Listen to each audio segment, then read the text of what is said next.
7ª live, tá? Antes de começar, eu vou fazer uma breve descrição dos participantes aqui presentes. Vou começar comigo.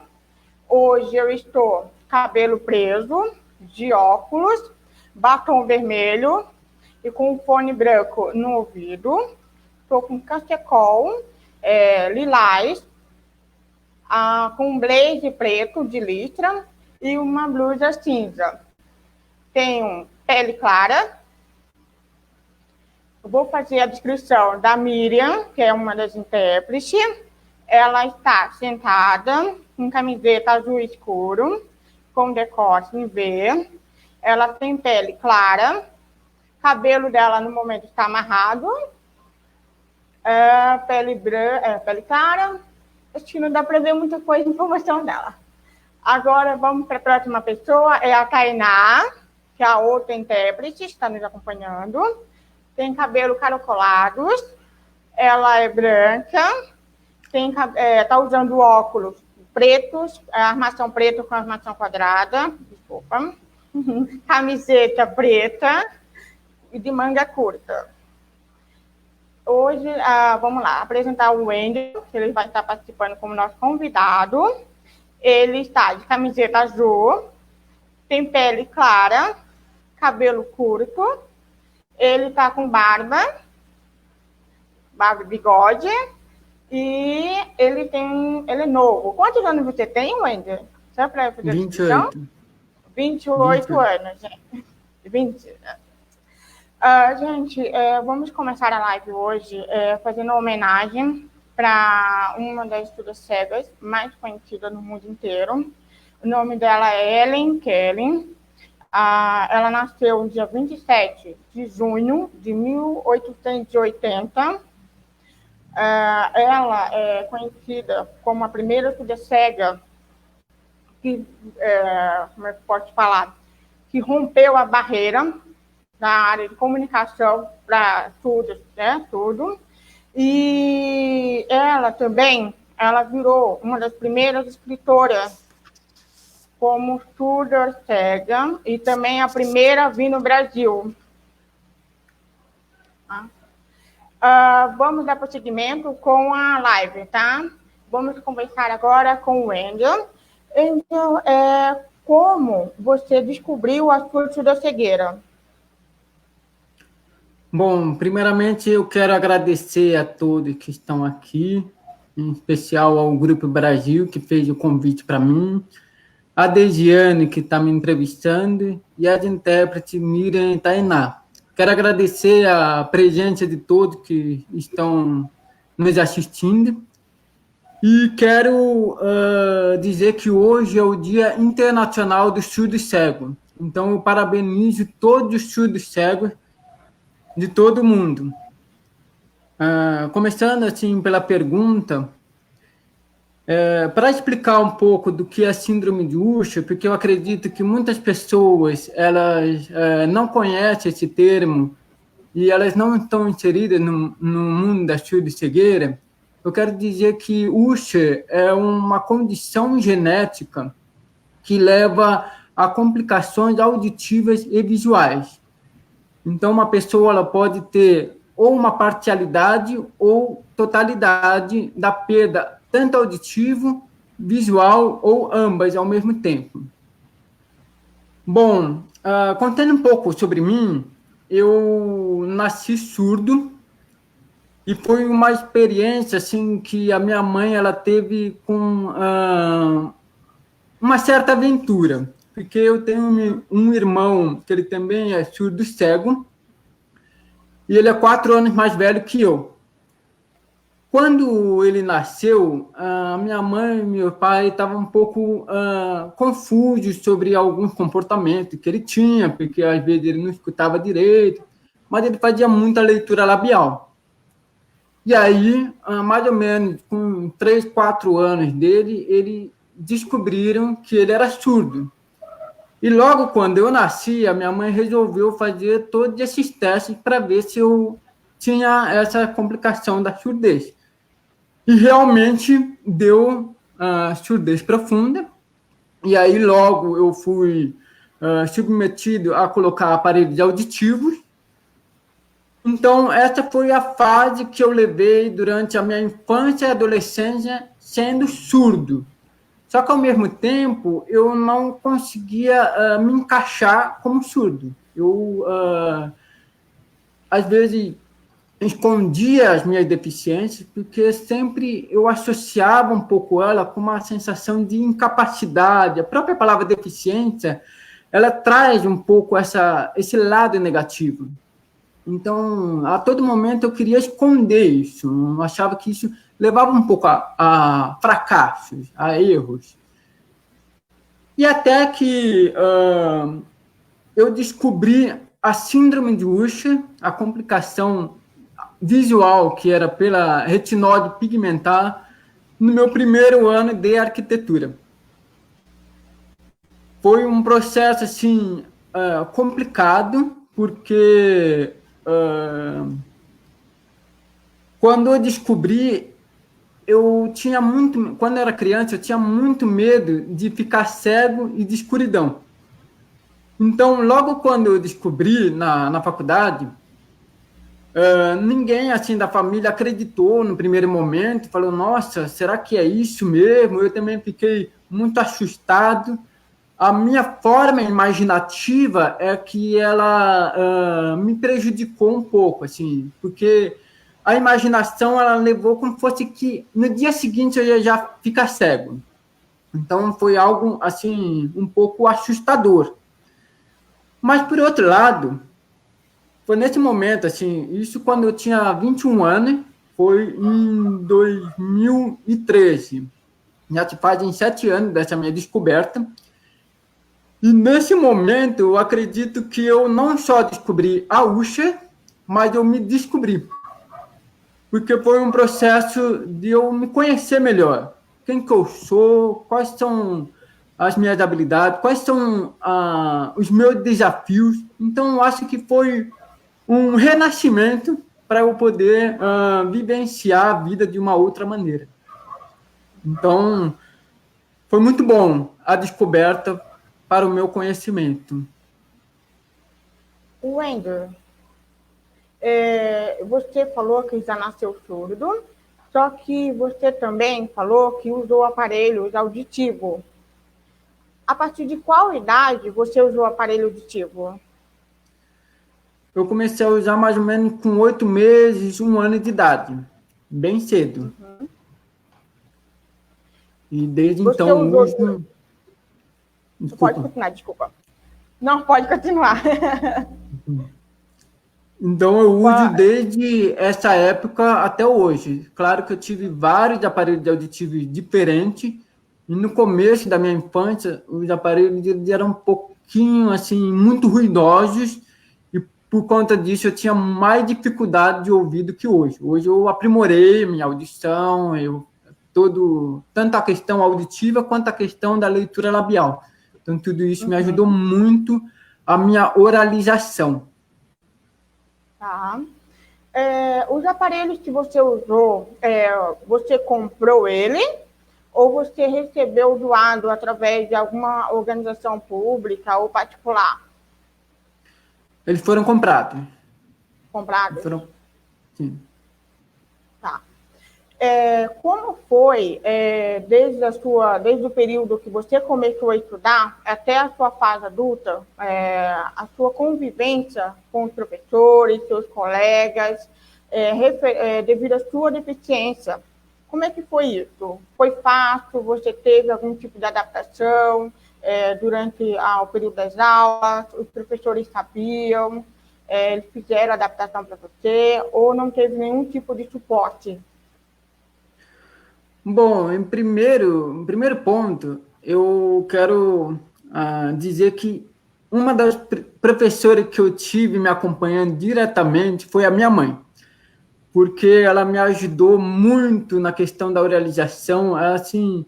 Ela se esforçava muito para eu me oralizar, ouvir e aprender todo o processo da leitura. Então, às vezes eu não gostava muito disso, mas ela sempre me incentivou e buscou eu a continuar. Isso foi um momento muito importante. E em relação às escolas, aos professores, em várias séries que eu passei, eu tive muitas dificuldades. Eu fiquei em vários momentos muito isolado, ou eu deixava certos conteúdos passarem. Então, era algo que eu não conseguia me encaixar direito e eu ficava muito querendo esconder as minhas deficiências. Não era algo que eu sentia tranquilidade de falar, olha, eu sou deficiente, eu sou surdo. Não, eu sentia muita dificuldade e não conseguia nem falar para as professoras que eu era surdo, que eu tinha dificuldade auditiva, e sempre ficava mais acolhido.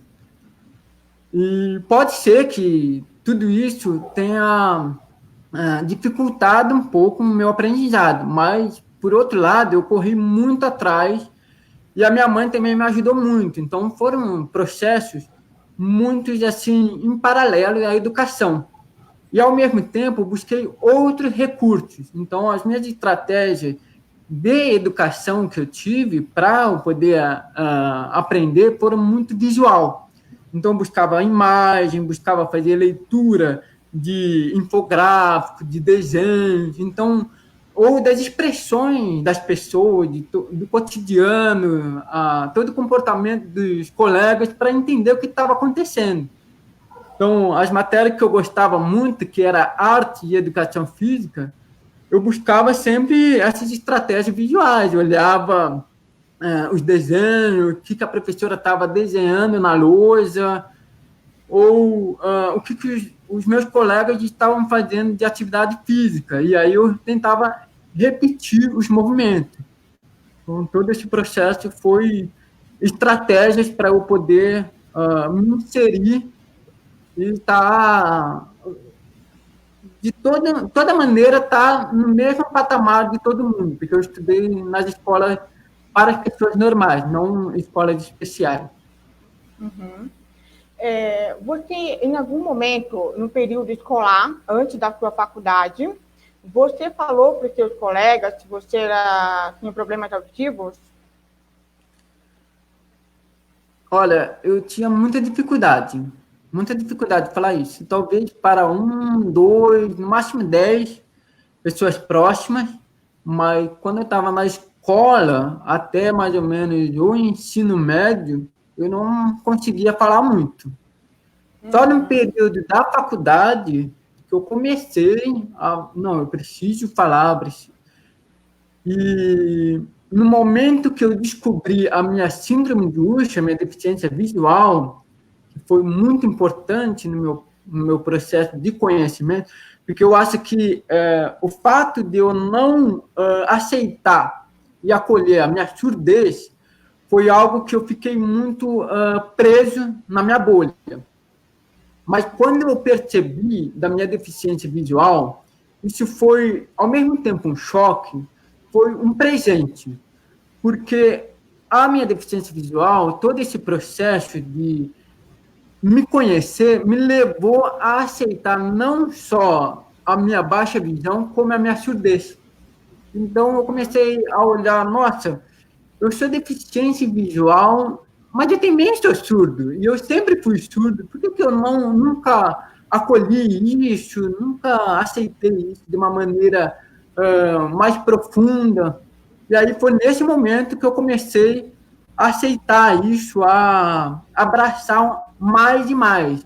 Ainda sei que eu ainda preciso me conhecer melhor, mas tudo isso é um processo longo.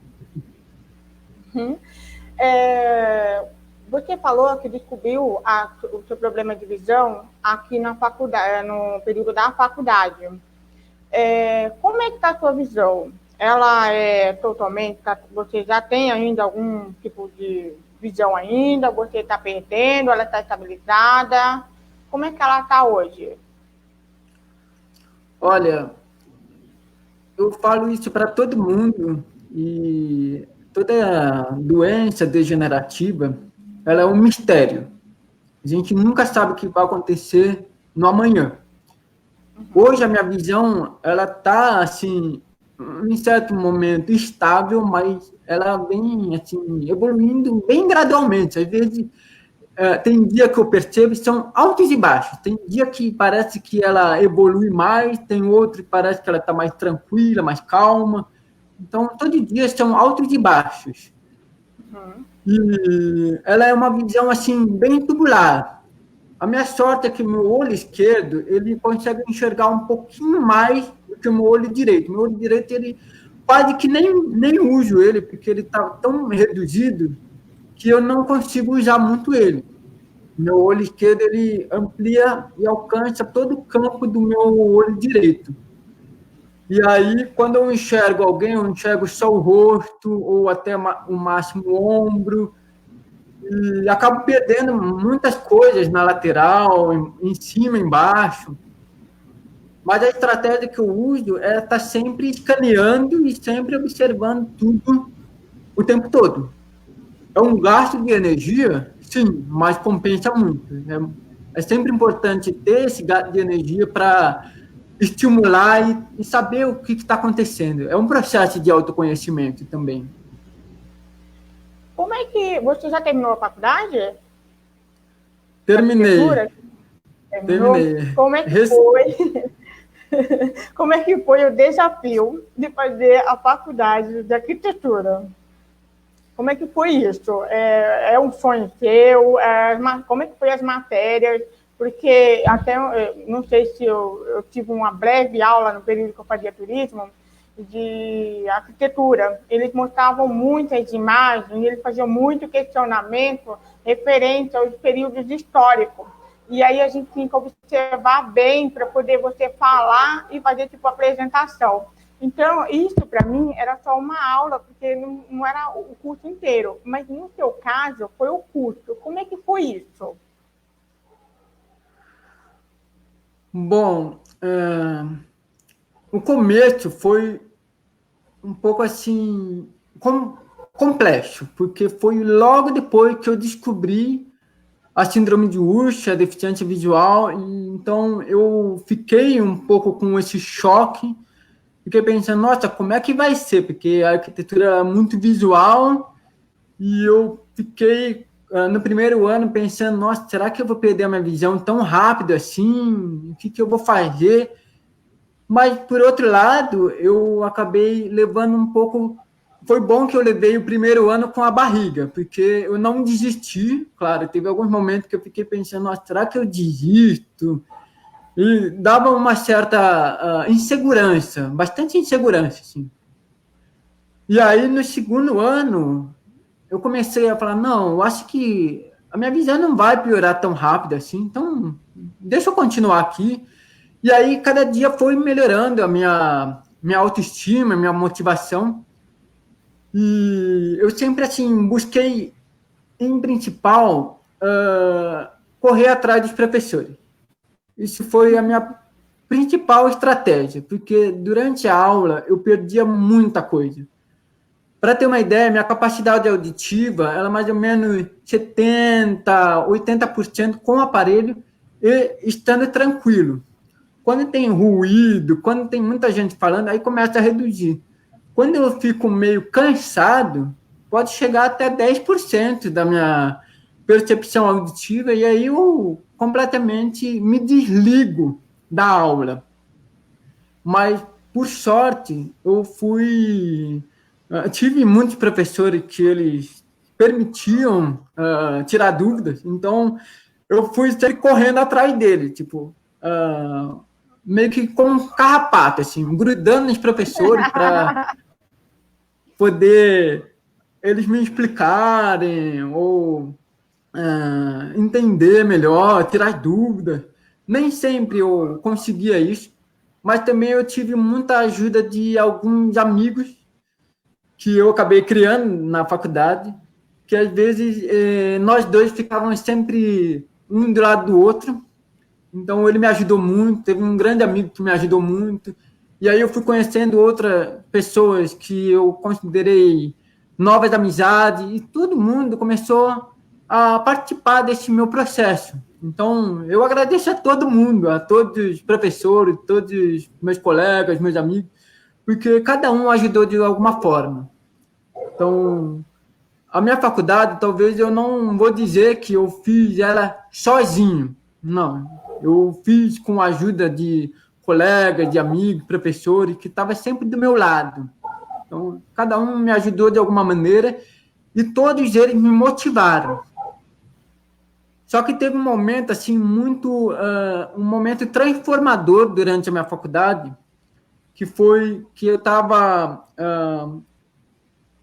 caminhando, assim, no curso de arquitetura, e eu comecei a olhar, nossa, eu sou surdo cego, eu comecei a olhar cada vez mais para a minha condição. Eu sou surdo cego, o que é que eu posso fazer com isso? O que é que eu posso levar isso de arquitetura e urbanismo para a minha vida e carregar lado a lado? Porque eu tenho as minhas experiências, então todos os pontos eles são muito válidos, são muito importantes. E aí foi nesse momento que eu comecei a pensar, nossa, eu posso fazer trabalho com acessibilidade, com inclusão. E eu comecei a pesquisar um pouco mais isso. Foi um pouco mais, assim, no final do curso. E aí foi um pouco nesse momento que eu comecei a olhar e falei, nossa, deixa eu ver outras pessoas com surdo-cegueira, deixa eu ver outras pessoas cegas, o que elas estão fazendo. E aí foi quando eu descobri a Helen Keller, que hoje é o dia do nascimento dela. Ela foi uma grande inspiradora para mim, porque eu comecei a olhar para os sentidos, os nossos sentidos sensoriais. Eles são muito válidos, muito importantes. E eu falei, nossa, isso dá muito para aplicar na arquitetura. Deixa eu pensar um pouco mais sobre isso, deixa eu investigar um pouco mais sobre isso. E eu também vi que tem um arquiteto nos Estados Unidos que ele acabou ficando cego total. E aí ele não abandonou a arquitetura, mesmo estando cego. E aí eu fui estudar um pouco sobre ele, ver quais são os recursos que ele utiliza. Então, vendo essas inspirações, esses exemplos, é possível, sim, continuar desenvolvendo projetos, trabalhos, sendo todas essas dificuldades, esses desafios, com as condições que eu tenho e que nós, surdos cegos, temos. Então, é um caminho que a gente deve percorrer. Wendy, deixa eu te perguntar, você é oralizado, mas fora a oralização, você usa outra forma de comunicação, como Libras? Eu sou oralizado, mas eu nunca aprendi Libras. Estou tentando aprender agora, ultimamente. Foi, assim, uma escolha da minha mãe, como na minha infância, ela queria que eu fosse oralizado para eu poder escutar todo mundo, não ficar... porque na década de 90, tinha muito essa questão ou Libras ou oralização. Hoje em dia é mais bilíngue, então há a possibilidade de você se oralizar, de você fazer Libras, utilizar outras estratégias de comunicação. Então, hoje em dia está muito mais forte essa coisa de comunicação, mas antes não. E aí acabou optando pela oralização. E hoje em dia, ultimamente, eu tenho olhado para outros surdos cegos que estão utilizando a Libras e dentre outras formas de comunicação, como Libras tátil, protátil, braille digital. Então, várias formas que é muito importante eu, pelo menos, ter um breve conhecimento. E, claro, eu desejo aprender Libras. Sei que é algo um pouco difícil, mas as pessoas vão me ajudar, sim. Você usa bengala? Não. Eu não uso porque eu ainda consigo enxergar bem, assim. Claro que eu tenho desafios, porque quando eu estou olhando para o chão, eu não consigo olhar no meu horizonte, então eu tenho que tomar cuidado para não ter nenhum galho de árvore me batendo,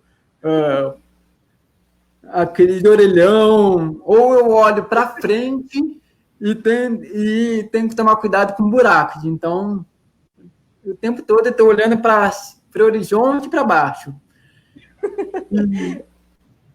E isso é um estímulo também. Não, isso acontece bastante. Eu não uso bengala ainda direto, mas eu costumo olhar, como você falou, olhar para cima, olhar para baixo, porque eu já bati, né? Em galho de árvore, até no orelhão, quase levei embora. Deixa eu te perguntar, na sua opinião, qual é o papel da política pública para pessoas com surda-cegueira? Bom, eu vejo dois caminhos. Falando um pouco de modo geral, assim, das pessoas com deficiência, a gente tem o caminho das leis, das normas, de todas essas diretrizes políticas que estão mais regulamentadas pelos órgãos públicos, pelo governo. E o outro caminho é o caminho nosso, assim, da conscientização e da empatia. Esses dois caminhos, eles têm que caminhar junto. Por quê?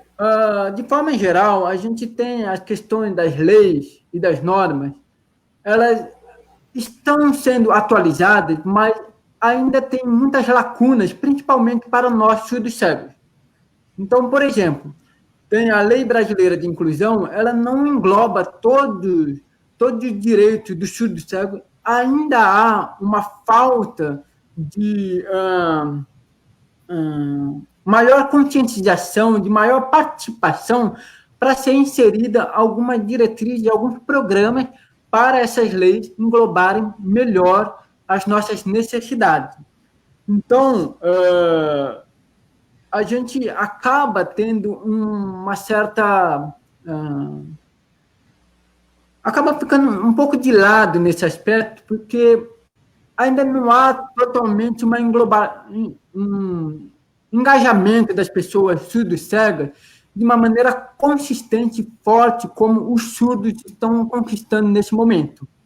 Ou como os cadeirantes e os deficientes físicos conquistaram muito, porque eles conseguiram muito, por exemplo, a lei de acessibilidade, que era 90% formalizado para eles. Quando a gente olha a lei de acessibilidade, que eu estudei bastante durante a arquitetura, durante o meu curso, e tenho cada vez mais me atualizando, ela é 90% para o deficiente físico, 10% ou 9% para o deficiente visual e 1% para o surdo e quase nada para o surdo e cego. Então, quais são as estratégias que estão sendo utilizadas dentro da arquitetura para nós?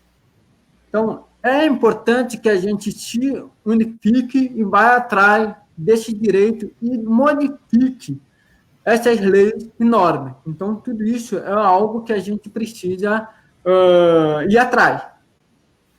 Mas, por outro lado, tem o caminho da conscientização e da empatia. Porque a lei, ela, às vezes, é importante, mas nem todo mundo compreende isso. Tem muita gente que faz uma rampa ali, um piso tátil ali, mas não há muito assim o propósito. Às vezes o edifício está totalmente acessível, mas será que a experiência do usuário com deficiência, está validado isso? Conseguiu validar todo esse processo? Porque o piso tátil ele pode acabar levando para um lugar inseguro, para um lugar perigoso. Ou a rampa ela não está com a inclinação adequada. Então, tudo isso precisa de uma participação maior das pessoas com deficiência. Mas, ao mesmo tempo, a conscientização ela é muito importante para que as pessoas elas tenham mais empatia. E elas começam a perceber que nós, deficientes, a gente tem outras coisas muito importantes, que é a sensorialidade. A nossa maneira de sentir as coisas, sem a visão e a audição, é outro processo de vivência. A nossa maneira de ir atrás das ações, de projetos, divulgar quem somos nós, o que a gente faz. Tudo isso é importante para que todas as pessoas olhem para nós, filhos cegos, e vejam, nossa, que interessante, é muito mais do que a capacidade, é muito importante isso. Porque a lei de cotas, por exemplo, ela é uma lei que eu, assim, detesto. Eu olhei ultimamente a questão das vagas, elas são vagas assim, muito precárias, não é uma vaga com potencial para escalar dentro da empresa, dentro do trabalho. Então, você fica muito preso a um serviço que, às vezes, não é aquele que você está querendo fazer. Às vezes, coloca um serviço qualquer. Então, por que a lei não está condizente com a realidade? Então, eu acho que a conscientização ela é fundamental para quebrar esses preconceitos que eles são invisíveis. As empresas utilizam a lei para dizer que está cumprindo todas essas questões de diretrizes. Eu estou ajudando o deficiente, mas será que de fato está ajudando? Então, isso é muito importante, a nossa conscientização e a nossa abertura para ir atrás, mostrar quem nós somos. Então, tudo isso é fundamental. Deixa eu te fazer uma pergunta, Wender. Na política, a gente tem várias pessoas, algumas pessoas com deficiência, trabalhando em pós das pessoas com deficiência. Mas você acha que se por acaso houvesse algum surdo cego que entrasse no mundo da política, por exemplo, ajudaria muito as pessoas lá na área política a nos compreender, para ele estar atrás do projeto, estar olhando por nós? Sim, é muito importante, muito importante. Se alguém com surdo de cegueira entrar na política, na verdade, eu acho assim, essas políticas públicas não é só na questão governamental, mas ela também engloba empresas, organizações, tudo isso é fundamental. E outras áreas, por exemplo, no esporte, na cultura, no meio acadêmico. Se entrar alguém com surdo de cegueira, é fundamental para servir de exemplo e inspiração para outras pessoas. Então, isso é uma forma de fazer política muito forte. Foi o que a Helen Keller fez. Ela, além de ser uma grande ativista, ela foi uma grande inspiradora, uma grande pessoa que passou exemplos para outras pessoas surdo-cegas. Então, qual foi o papel dela? Foi de permitir com que muitas pessoas com surdo e cegueira pudessem acolher, olhar para você e acolher a sua dificuldade. Eu não vou dizer que são deficientes, mas são formas diferentes de olhar o mundo, de entender os nossos caminhos. Então, tudo isso é fundamental. Agora, falando na política, se entrar alguém com surdo e cegueira, com certeza ela vai tratar de diretrizes que vão melhorar as condições para nós surdos cegos. Tanto na questão da comunicação, da mobilidade, na questão das leis, quais leis podem ser atualizadas para as nossas necessidades, e também tudo isso servindo de exemplo. A gente tem agora um cego na câmera, então ele está servindo de exemplo para muitas pessoas, também para nós. Então, é um caminho, é um processo que a gente está desenvolvendo essas políticas públicas. Até 10 anos atrás, quando eu descobri a surdo-cegueira, a gente buscava muita informação na internet para a gente saber o que era, e a gente não tinha muita essa informação divulgada na internet. Porque hoje, se você digitar qualquer coisa, digitar lá no Google, você pode ver que traz informações do mundo inteiro. Mas até 10 anos atrás não tinha isso. Hoje, a gente tem várias instituições que trabalham em pós do estudo cego. Você acha que eles precisam divulgar mais, atualizar mais as informações e jogar no site deles, nos meios de comunicação, na vida pública? Ou eles precisam melhorar mais isso aí para estar nos apoiando mais? O que você acha sobre isso? Eu acho que sempre tem que ter mais divulgação.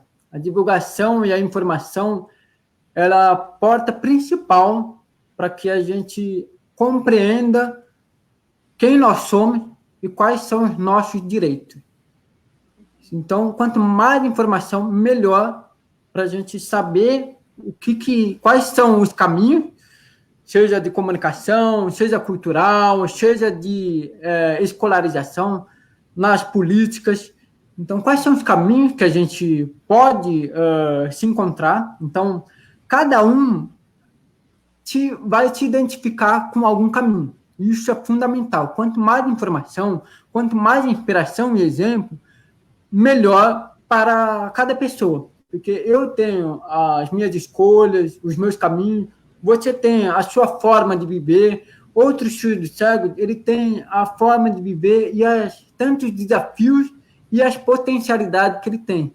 Então, e os gostos. Então, cada um, com as informações, pode percorrer o caminho que acha melhor. E essas informações, elas são importantes também para a conscientização de todos e também para levar para as famílias que estão... que às vezes percebe que o filho tem alguma deficiência, mas não sabe se é surdo-cegueira ou não, ou descobriu que pode ser uma surdo-cegueira, e aí bate aquele choque. E agora? Como é que eu faço? Então, todas essas informações elas vão ser muito úteis para amenizar esse momento de choque e começar o processo de acolhimento.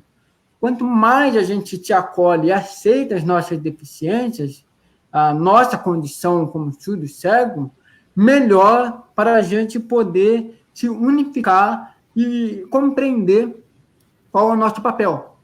Então, se eu posso atuar na política, eu vou para a política. Se eu posso atuar no meio acadêmico, eu vou para o meio acadêmico. Se eu posso atuar no empreendedorismo, então eu vou por esse caminho. Então, todos os caminhos eles são muito válidos. E quanto mais informações, a gente pode ter uma diversificação. É muito importante essa diversidade e que todo mundo inclua a gente em qualquer local, em qualquer meio, para que a gente possa mostrar, olha, a gente está aqui. Nós, surdos cegos, a gente também pode participar desses movimentos, participar desses projetos, participar dessas ações. Então, tudo isso é fundamental. Vamos para a pergunta. Tem uma pessoa aqui que mandou uma pergunta para você, Wender. O nome da pessoa é Enilde. Ele quer saber se você já apresentou algum projeto de acessibilidade para surdos cegos na área de arquitetura ou urbanismo para o governo ou prefeitura da cidade onde ele mora. Onde ele mora? Onde você mora. Onde eu moro, certo. Uhum. Bom, como eu estou começando, eu ainda estou desenvolvendo os estudos e eu quero muito poder desenvolver vários projetos de acessibilidade. Mas eu posso contar alguns. Em principal, o meu maior projeto que eu desenvolvi assim, foi no meu TCC, no trabalho de graduação, final de graduação, em que eu desenvolvi um espaço cultural para pessoas com deficiência em geral. Mas eu busquei muito da minha experiência e da minha vivência como surdo cego. Pegando um pouco da sensorialidade, como que as pessoas com surdo-cegueira total, que vão utilizar o tato, o olfato, o paladar, como que a gente pode deixar isso mais evidente e fazer com que todo mundo explore esse caminho, esse sentido?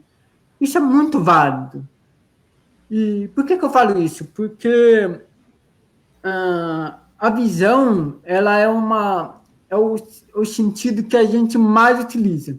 E a sociedade utiliza muito o recurso visual. E a visão, ela tem o potencial de enxergar quilômetros de distância ou uma proximidade muito próxima, assim, na palma da minha mão. E logo vem a audição, que ela tem um raio um pouco menor, e o olfato menor ainda, chega até 10 metros, ou a 30 metros, mais ou menos. E a gente tem o paladar e o tato, que eles são os sentidos mais internos, mais assim, íntimos. E a gente precisa desenvolver coisas relacionadas a isso, porque os surdos cegos totais, eles precisam dessa proximidade do mundo dele.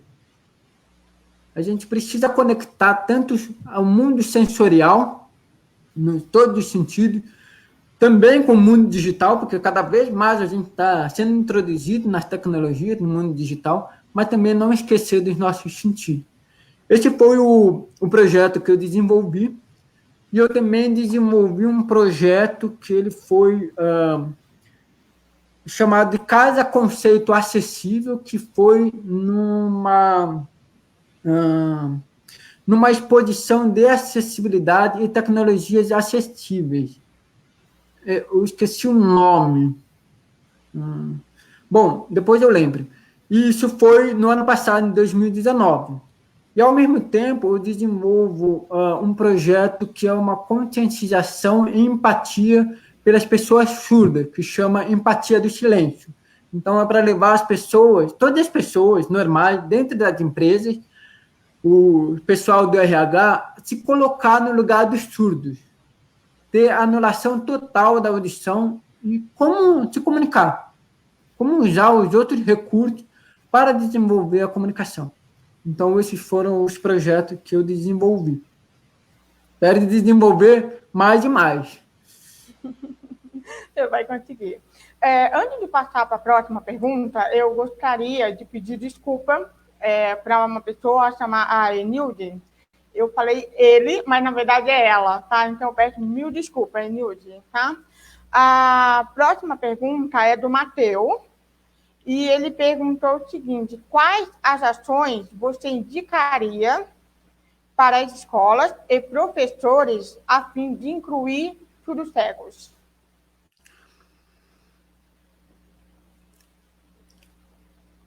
Bom, em primeiro ponto, eu acho que a escola ela precisa ter um programa de conscientização das pessoas com deficiência e, pelo menos, algumas atividades de retirada de alguns sentidos. Então, para todos os alunos se colocarem no lugar de algum deficiente, seja ele o deficiente físico, seja ele o cego, seja o surdo cego, o surdo. Então, essa é uma ação que eu acho muito importante para que todas as crianças elas comecem a entender qual é a necessidade do colega, do amigo. E aí, com isso, a gente vai ter uma frente muito forte de ter colegas que vão ajudar o amigo na educação. Isso, às vezes, uma criança, durante o período escolar, às vezes ela prefere estar junto com um colega que ajude do que um professor. Muitas vezes vai de escolhas. E, ao mesmo tempo, eu acho que os professores eles têm que disponibilizar, na verdade, a escola tem que disponibilizar profissionais que possam acompanhar ao aluno. Então, no caso, as intérpretes de Libras, a guia intérprete, que é para Libras tátil, no caso do surdo cego. Então, todos esses profissionais, eles são importantes, mas, ao mesmo tempo, ir avaliando a evolução do aluno e ver qual que é a necessidade dele. Pode ser que ele não necessite de uma intérprete, como foi o meu caso. Pode ser que ele fique muito tímido em relação a isso. Então, todo esse processo, esse acompanhamento é fundamental. Mas, sem sombra de dúvidas, ter essa conscientização, essa empatia com os colegas, porque eles podem ser aquela pessoa que vai acompanhar durante todo o período escolar. Às vezes, o professor ele não vai acompanhar no ano seguinte. Então, todo esse processo de adaptação, às vezes, ele pode acabar se perdendo. Ou o professor ele pode acompanhar o aluno durante todo o período escolar, ou o profissional que foi contratado para isso, vai fazer todo esse acompanhamento pedagógico, está junto durante um grande período escolar para que o aluno ele se desenvolva até atingir a incapacidade, a independência dele. Então, no momento que ele se tornar independente, ou se ele achar que ele está pronto, ótimo. Se ele sentir que ele ainda precisa do acompanhamento, ok, mantenha o acompanhamento. Mas, com certeza, os amigos e colegas vão estar sempre junto. Você acha que as escolas, não só a escola, mas como as universidades, eles deveriam ter um papel mais, vamos dizer assim, um papel mais ativo referente a todo esse processo para pessoas com surdo-cegueira ou para qualquer outra deficiência? Com certeza. Fundamental. Como eu acabei de falar na questão da escolarização, esse programa de conscientização, que pode ser uma semana de atividade, retirando alguns sentidos, fazendo experimentações sensoriais, na universidade também eu acho super importante. Só para ter uma ideia, os cursos de arquitetura que eu acabei fazendo na Unicamp, eu tive uma professora que ela é muito engajada na questão de acessibilidade. Então, eu pude trocar muitas informações com ela e ela também aplicou alguns conceitos de acessibilidade na sala de aula. Mas foi muito pouco, ela usou uma aula aqui, outra aula ali, ela não desenvolveu uma matéria completa sobre isso. Eu acho que isso seria importantíssimo. E tem muitos cursos de arquitetura que não é nem dado aulas ou conteúdo de acessibilidade. Então, começa a ter uma defasagem na questão dos novos profissionais que estão saindo, eles vão estar sendo formados para quem? Será que eles vão conseguir atuar para o surdo-cego? Ou no deficiente de modo geral? Eu acho que isso deve ser colocado em todos os cursos, para que todo mundo, todos os graduandos, os professores, compreendam que é importante essa diversidade e essa inclusão. E, ao mesmo tempo, eu acho que dentro das empresas também é fundamental todas essas ações e programas, para que comece a mudar o jogo e aquilo que eu te falei em relação das cotas. Os profissionais não só olharem com o motivo das cotas para não levar as multas. Então, as empresas elas falam, eu vou contratar um profissional, ele fica na casa dele, eu pago, a gente não paga multa. Ufa! Não é bem assim. É preciso que o profissional de RH, todos os diretores, compreenda que os deficientes eles têm um potencial muito grande, eles estão capazes de muitas coisas. E quebrar esse preconceito é fundamental para começar a incluir essas pessoas. Eu acho fundamental quebrar o preconceito da desconfiança. Isso está muito irradiado em muitos lugares. Muitas pessoas, elas acham assim, ficam com certo receio. Será que ele vai conseguir? Ele é meio deficiente. Será que ele vai conseguir?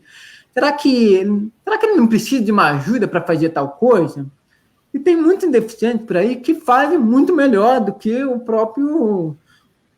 a própria pessoa que perguntou. Então, a própria pessoa que está com esse preconceito. Então, é importante todo esse olhar, todas essas informações, para que a gente possa mudar esse jogo. Deixa eu só ver uma coisa. A Sandra Samara, ela mandou uma outra pergunta, é o seguinte, em sua opinião, o que está faltando na escola para que ele seja realmente para todos e para cada um?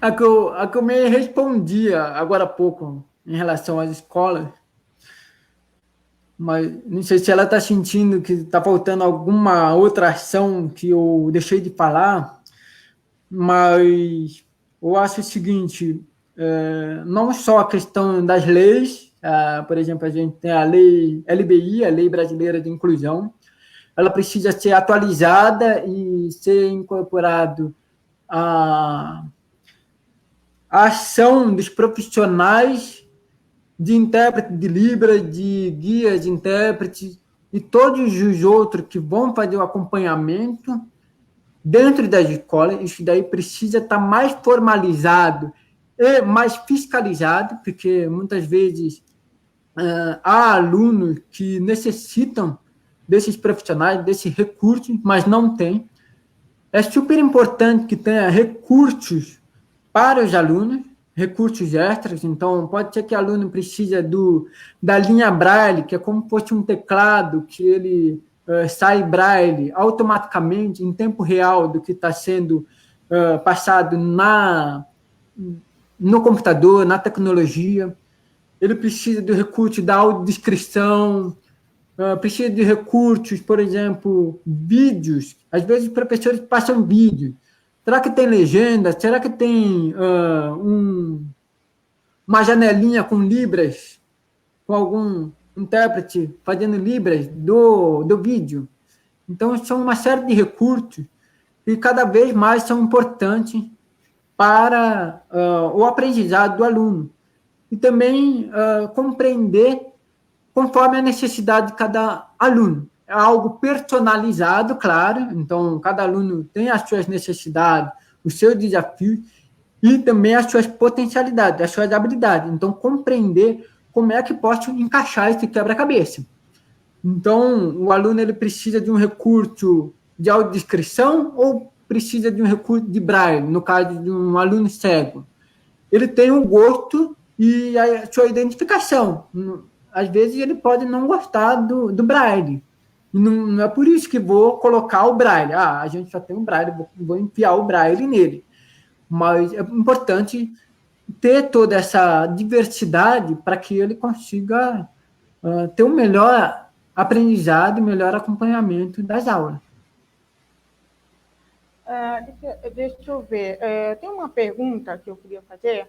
Seguinte, você falou sobre Braille, você falou sobre a audiodescrição, e eu não sei se você anda acompanhando os materiais que as pessoas usam, né, tipo a máquina de Braille, as plaquinhas para você ler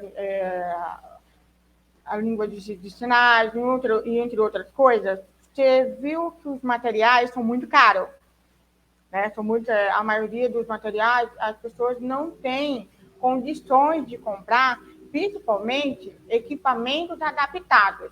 Você acha que, se por acaso houvesse essas pessoas, tanto empresas privadas, políticos, pudessem investir nessa área, trazer esse produto de fora e vender aqui no Brasil com preços mais acessíveis, você acha que ajudaria bastante as pessoas com deficiência, seja ela tudo cego, ou surdo, ou cadeirante?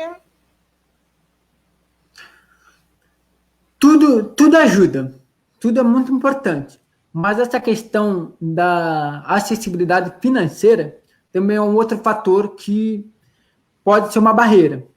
Eu acho que é muito importante que as universidades e o campo de pesquisa, inclusive a empresas que estão fazendo associações com a universidade, desenvolvam cada vez mais novos protótipos, novas tecnologias e consigam baratear o custo desses equipamentos.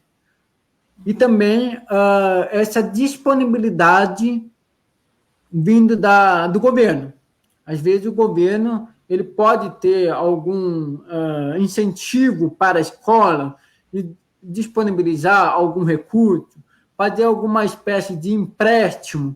Então, são uma série de estratégias, uma série de ações que todos nós, a gente também tem que atuar e também tem que discutir e dialogar como que a gente pode desenvolver isso. Como que na escola as pessoas elas podem, o diretor da escola, os coordenadores podem fazer essa ação. Será que eu pego emprestado de uma outra escola? Será que eu faço uma parceria com as universidades? Então, todo esse caminho, eles são importantes e muito válidos.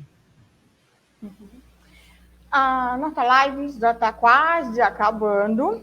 E aí eu tenho uma última pergunta para você. Você quer deixar uma mensagem positiva para as pessoas que estão nos assistindo?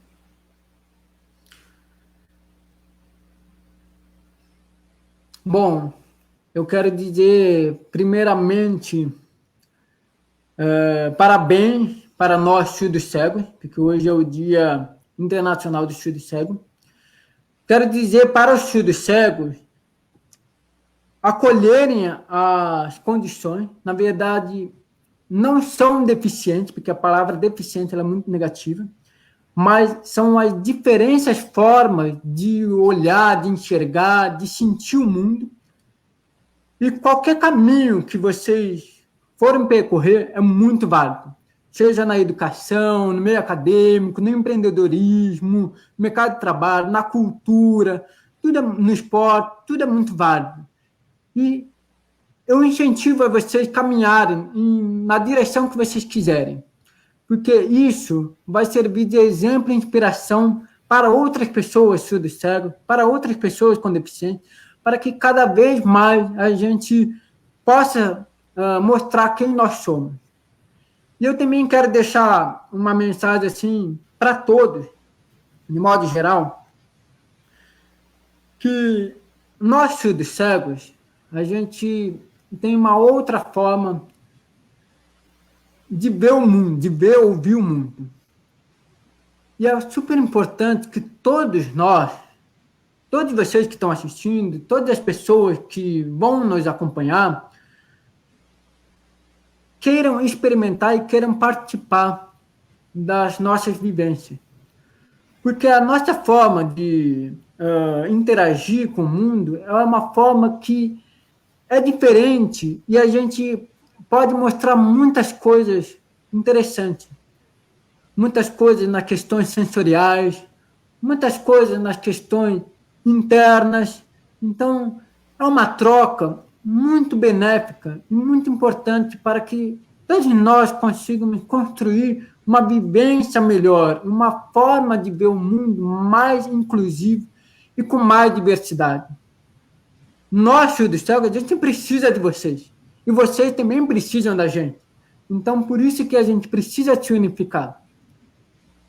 Então, eu peço que todos vocês, todos os surdos cegos, abracem mais e acolham mais as suas deficiências, os seus desafios e as suas diferenças, formas, porque tem muita potencialidade, muita capacidade, e porque a gente pode construir muitas coisas, construir muitos projetos, construir mundos melhores e passar e plantar essas sementes de mais diversidade, de mais alegria, de mais amor, de mais inclusão. Então, são sementes que a gente passa para todos os lugares que a gente está caminhando e a gente quer ver florescer todas as nossas potencialidades. Então, eu agradeço a todos vocês e agradeço a todo mundo que está assistindo e está vibrando por nós. É isso. Muito obrigado. Gostaria de agradecer a todos que estão aqui, a Tainá, que hoje está fazendo interpretação de Libra, a Miriam, que aceitou o nosso convite também, e também não só a Wender, que aceitou participar desse projeto, né?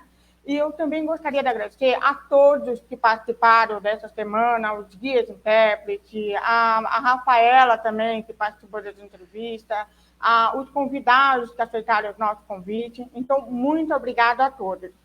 Hoje é a nossa última live, né? Está encerrando a live da Semana Internacional da Surda-Cegueira. E eu gostaria de agradecer essa semana foi organizada pelo Grupo Brasil, que, com parceria com a Rede Ibero Latino-Americano, trouxe para a gente, né, para a gente estar divulgando pessoas com surda-cegueira durante a semana, né, com a diversidade.